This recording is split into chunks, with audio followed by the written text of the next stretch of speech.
Hello and welcome to Roundtable.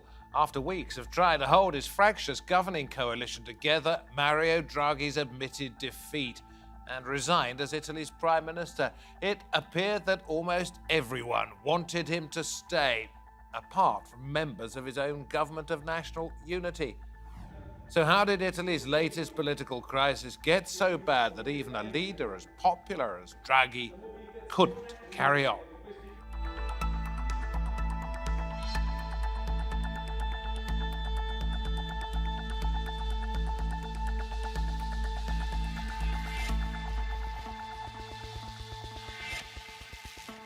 Very good to have your company. I'm David Foster. Italian politics is rarely stable, but Mario Draghi appeared to offer a figure to rely on. He was pushing through economic reforms at home and rallying the international community to help Ukraine fight the Russians. But the coalition of right-wing parties refused to unite behind him to pass much-needed reforms and had therefore become ineffective. Draghi went to see the country's president on Thursday. The President of the Republic, Sergio Mattarella, has received this morning at the Quirinale Palace the Prime Minister Mario Draghi, who, after reporting on yesterday's discussion and vote in the Senate, reiterated his resignation and that of the government he heads. The President of the Republic took note of this. The government remains in place to conduct current business. Well, Draghi will stay on until elections are held probably in the autumn, but Italy's political future is now uncertain. And Europe has lost one of its most well-respected leaders. What happens next? Let us go then to Rome. Manlio Di Stefano joins us from there, Deputy Minister of Foreign Affairs and International Cooperation. Was a member of the Five-Star Movement, not anymore. We'll talk about that. Also, we welcome back Angelica Cristaldonati, businesswoman and a leader in Italy's Constructors Association. We go to Pisa, and Edoardo Bressanelli is there, Associate Professor in Political Science, the Sant'Anna School and Advanced Studies in Pisa. Let's get all three of you up on the screen first of all, because I know you expressed your hope that Draghi would stay on, and you're surprised, perhaps, that he didn't. Manlio, he must have been pushed to the very edge, don't you think? Well, nobody was really thinking about this situation just 24 hours ago. I woke up yesterday morning when everyone was set on the consciousness that the Draghi government would have had the confidence vote and ready to keep pushing on the next generation EU program and all the issues that we have. But unfortunately, just 24 hours after, we are in the opposite situation, and we are running right now the country in the so-called current affair modality. Yeah, in other words, you have to just get on with the day-to-day stuff. There's no real planning for the long-term future. That might come in the autumn, I would think, and we'll have to have a chat in a minute about who might take power then. Angelica, what about business? It's left in the lurch here, isn't it? Because the reform packages, the money, etc., that was coming from the COVID recovery fund, etc., were dependent upon reforms that Draghi was putting through, and he can't do that now. Well, I mean, we should also remember that a lot of the reforms that have been tabled for the recovery fund can still be implemented because, as you were saying earlier, the government is still being run as a going concern. So new laws cannot be proposed, but the ones that are on the table can be brought to fruition. So we must hope that in this, let's say, caretaking period, that everything that has been tabled and put in place for the recovery fund to be implemented is done, because we have a very, very, very strict time frame. Obviously, it would have been much better for everybody involved if Draghi stayed in power, but now we need to kind of just get on with it and make sure that things don't grind to a halt, as they often do during a political campaign. Edoardo, 5 out of the last 7 Italian prime ministers have taken up the job without being elected. Is that a massive weakness in the system? Because Draghi was brought in because he was regarded as competent, not because the people necessarily wanted it. Now, of course, it has to be said, in a parliamentary democracy, you don't have to directly elect the prime minister. It is the party who chooses the prime minister. The very problem with Italy is that parties are very weak, and therefore they must use someone else, someone outside the party system, in order to get the business done. But you get up to a point where political issues cannot really be dealt any longer by a technocrat. And this is the case for Mario Draghi as well. Elections were looming, in any case, in 8 months. Now they're going to come sooner. Minister, let me talk to you a little bit about your five-star movement, which you quit to form this new party called The Way Forward, or something like it. You'll explain to me exactly what it's called. You're being blamed by others, or your old party's being blamed, for bringing down the Prime Minister. Let's hear this from the Forza Italia party. Also, for me, as Italian, it's very complicated to understand why the five-star movement decided to kill the Prime Minister and the government. In this difficult moment for Italy, for Europe, for the world, inflation, the price of the energy, the price of the raw materials, the necessity to implement the recovery plan in my country through reforms. It's incredible. This populistic party is working against Italy, against Europe. For this, for us, in the future, it's very difficult to cooperate in the government, national unity with this party, because in this moment we need to be serious. So there he is saying, Manlio, the five-star movement's issues brought down this government. What do you think about that? The right wing saying that the left-wing populist party was to blame.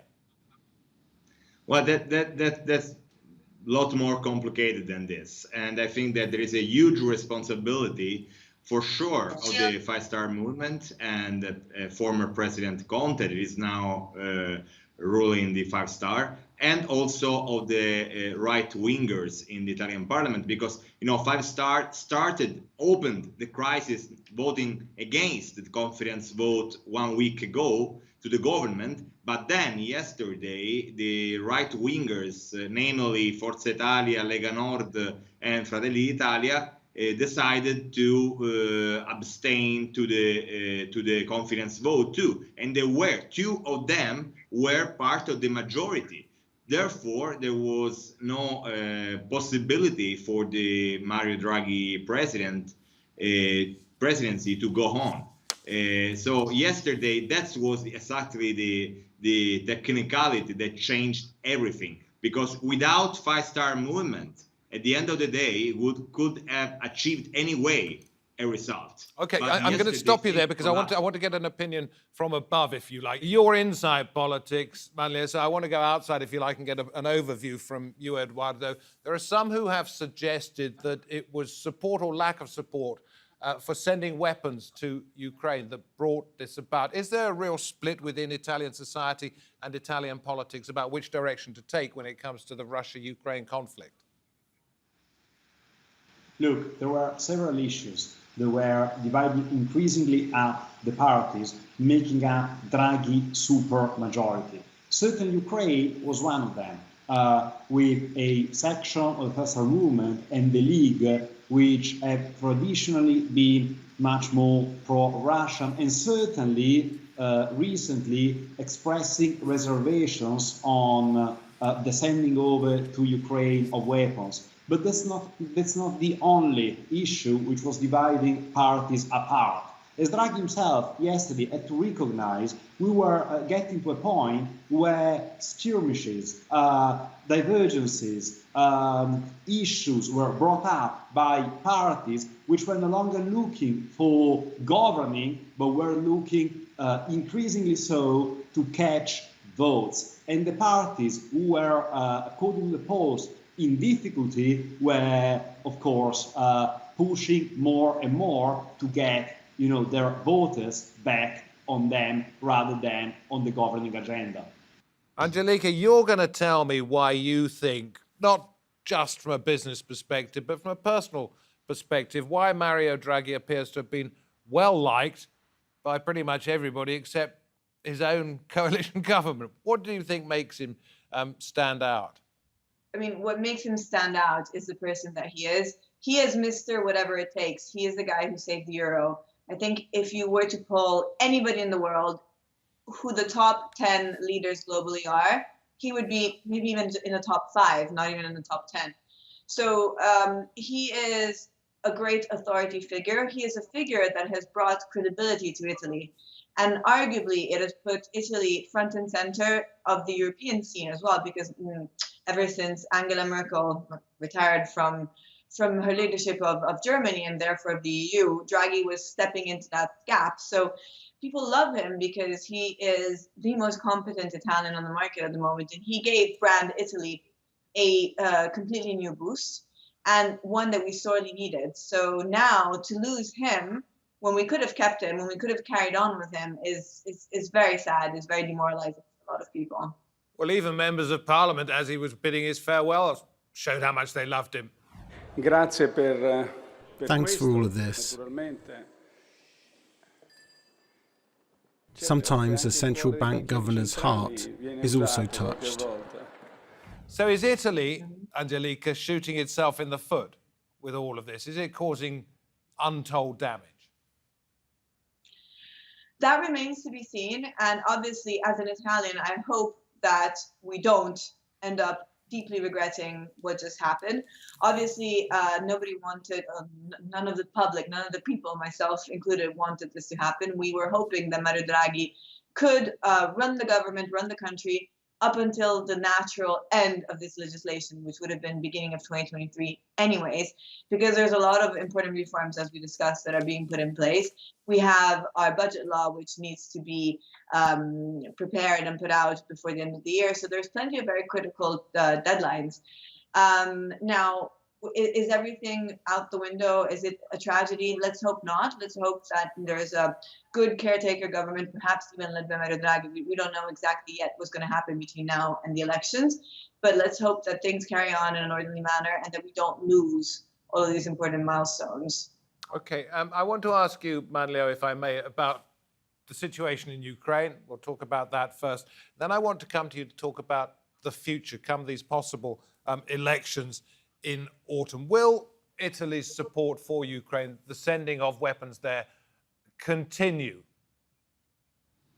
That's what I wish for. I mean, Angelina is perfectly right. What she perfectly described what we lost, but what she missed in the description is that Mario Draghi was also very set on the traditional Italian alliances. So he's very well recognized also on the other side of the ocean, and he gave Italy a very concrete base on the NATO alliance, on the European Union Commission. So this is another part of what we are taking the risk to lose in some way in the next elections, because I don't know how much you are aware of the political situation here in Italy, but the reality is that we are going towards the risk to be run by an extreme right populist. Well, this is where I was coming, extreme right wing. Fratelli d'Italia, in league perhaps with Berlusconi's party and La Liga. Fratelli d'Italia, Brothers of Italy, it got 4% of the vote in 2018, and yet countless people are now saying that its leader, Giorgia Meloni, that she could be the next Prime Minister of Italy. Well, up to the polls, but you know, polls are never enough when it comes to politics. We will see what happens in the next 2 months till the next election. That probably they are going to be at the 25th of September. Anyway, what we are really looking at is the right coalition, because not just Giorgia Meloni, but also Matteo Salvini and Silvio Berlusconi. And they are, up to the polls, they are around at 42, 43%. So we now what is really important is that who sustained the Mario Draghi government during the last vote yesterday could find a way to stay together and to avoid any disaster in next autumn. That's my idea. Okay, Edoardo, if it is a coalition of Berlusconi, La Liga and Fratelli d'Italia, and that 42% that Manlio has just mentioned makes it seem it's a distinct possibility. What would a right-wing Italy look like? Well, first of all, let's be clear at one point. Italy had already experimented a populist government. In 2018, that was the government that was formed after the elections, where the back then very populist five-star movement and the League formed a new, and no one would have predicted the formation of such a government. Now, the polls are predicting, indeed, that the right wing may have a majority. But let's not forget, we're voting with an electoral system that is quite peculiar. We have 1/3 of the seats which are given through a first-past-the-post system, and 2/3 which are given via proportional representation. You can just take the polls and imagine that what the polls describe is going to be translated into votes, also because the electoral law is quite complicated. And then, yes, of course, Mario Draghi withdrawal may cause economic turmoil, but we've seen already the political turmoil. What sort of main axis of political competition will there be in Italy in the next election? Will it be the populist versus the pro-European, the cosmopolitan? Will it be the sovereignist against the open-minded, let's say? Well, that's the question. To what extent will left versus right still be able to tell us something about the nature of the Italian party system? Okay, I'm not quite sure, and I'll get this from Angelica. I'm not quite sure whether what we're hearing from Edoardo is a description of Italian politics either being in a state of constant turmoil, or the difference between populists on one side and populists on the other side is pretty much the same, and you're going to get the same result anyway. Where do you think it would be, let's say, if the brothers of Italy and Berlusconi and La Liga got together? How different would it be for you if that's the result come the autumn? It really, I mean, it's a very difficult question to answer because it really depends on how these coalitions are put together. Now, I'm no political pundit, but I've been reading a lot on Italian newspapers, and they're trying to put together all the puzzle pieces of how a coalition could look. So there's many outcomes. I would say that it all depends on what part of their sentiment comes out, whether it's a responsible sentiment which tries to put in place long-term measures to help the country, or whether it's which is something that is not tied to single-party politics, but it's something that in general has happened a lot in Italy over the past few years, whether it's just a vote-grabbing exercise. So I think what we've been lacking for decades is long-term planning, and that was what Mario Draghi, in his role as Prime Minister, was starting to put in place for Italy, and that's what we're losing now. And we have to try and find a way to kind of curtail the instincts that Italy has to think in the very short term. So to think about the next election, the next poll, and to invest in long-term planning. And I think that has nothing to do with party politics per se, but it's the people. Okay, what do you make as a senior businesswoman of this fact? Just something I picked up, that debt is 150% of GDP. Italy owes 1.5 times what it earns every year. Who's going to fix that? We were able to do this. We were able to reach 150% of GDP in terms of our debt, thanks to Mario Draghi's credibility, because him being there made the international markets think that it was, even though it's not a sustainable level per se, that it would be sustainable because he would drive reforms. He would drive growth. So it would be safe enough to lend Italy money because he had it under control, even though it's a big number. And that's right, exactly. And I mean, and the fact that markets are scared of what's going to happen next is evident in the BTP bond spread, which went up past 240 points. We have the same yield as Greece now in our government debt. So we need to regain credibility somehow. Our credibility was very much anchored to Mario Draghi's role and little else. So we need to work to regain credibility. And that's the biggest thing that anybody or everybody needs to do now, regardless of political party squabbles or who wins the election. If we don't have credibility on the international market, we don't have a sustainable debt level. Okay, Manlio, you wanted to come in because you were listening to something that Angelica had said, and then carry on.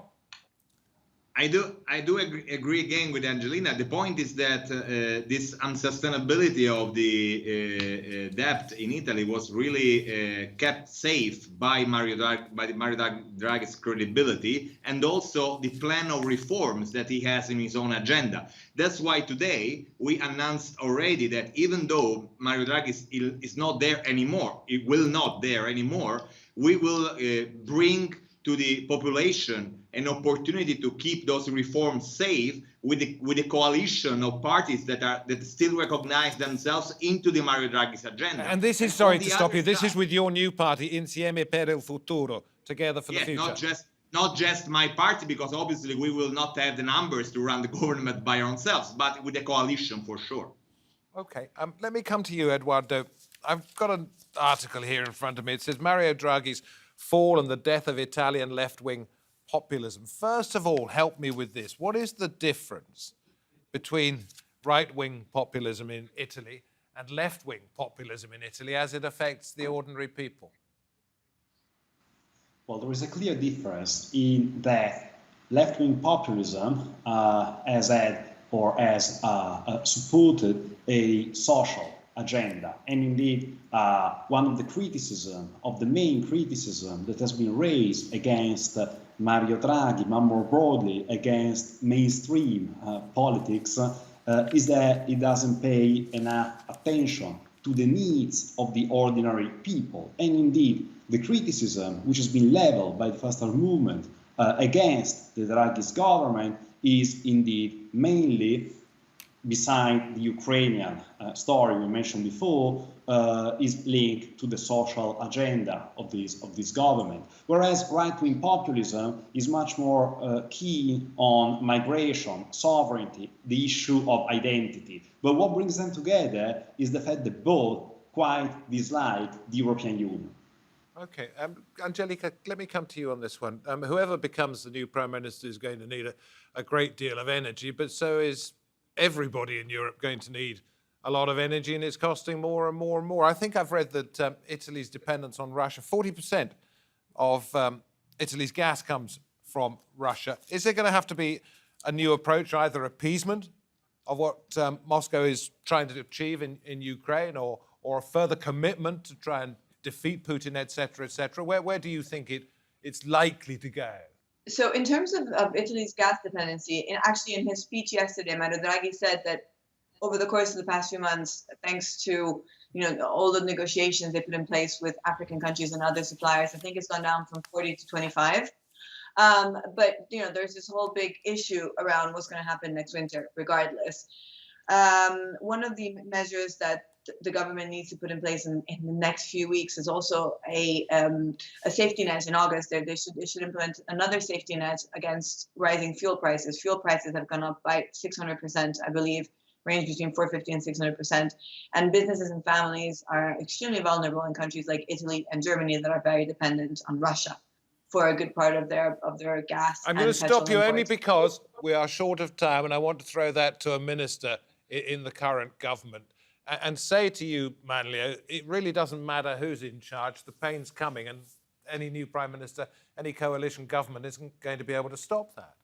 Yeah, that's exactly true, and that's why we are trying during this current affairs management of the country to, table all the solutions that we can under this situation and leave a good situation to the next governor, whatever it is.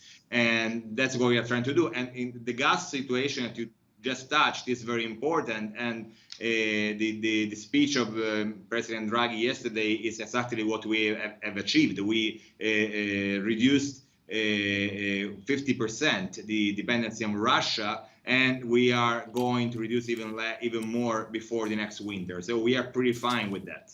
Edoardo Bressanelli, as an arch overviewer of the situation in Italian politics, we all know it's volatile.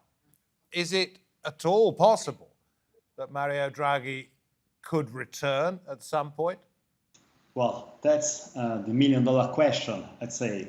Of course, Mario Draghi could have stayed much longer in inside had he been elected president of the Italian Republic at at the beginning of this year, because we shouldn't forget the relation between Mario Draghi and this majority has started to unfold when Mario Draghi was the leading candidate to replace the Sergio Mattarella, the current president, for the next 7 years as president of the Italian Republic. Draghi ultimately failed to gather the necessary consensus, and Mattarella was forced, so to say, to remain in office. Now, if Mario Draghi is without office, what will he do? Well, what we certainly know is that already without Draghi being a political player, parties are already coalescing around a Draghi agenda. So without Draghi, there is already a Draghi agenda. We will see how long it will endure and what Draghi himself will be doing. Angelica, it may not be goodbye, it may simply be arrivederci. I mean, that remains to be seen. I think Draghi is one of the few people who has no problems finding another job. So we'll have to see whether he wants to come back as well. Okay, listen, thank you very much indeed. Volatile, exciting, interesting, confusing. But thank you so much for making it a little less so. And if you're in the next government, Manlio, we'd appreciate it once again if you would come onto this program. Angelica, Edoardo, also thank you very much indeed. Good to see your faces again. And thank you, wherever you happen to be watching this edition of Roundtable. We hope to have your company next time. Until then, from me, David Foster, and the team, goodbye.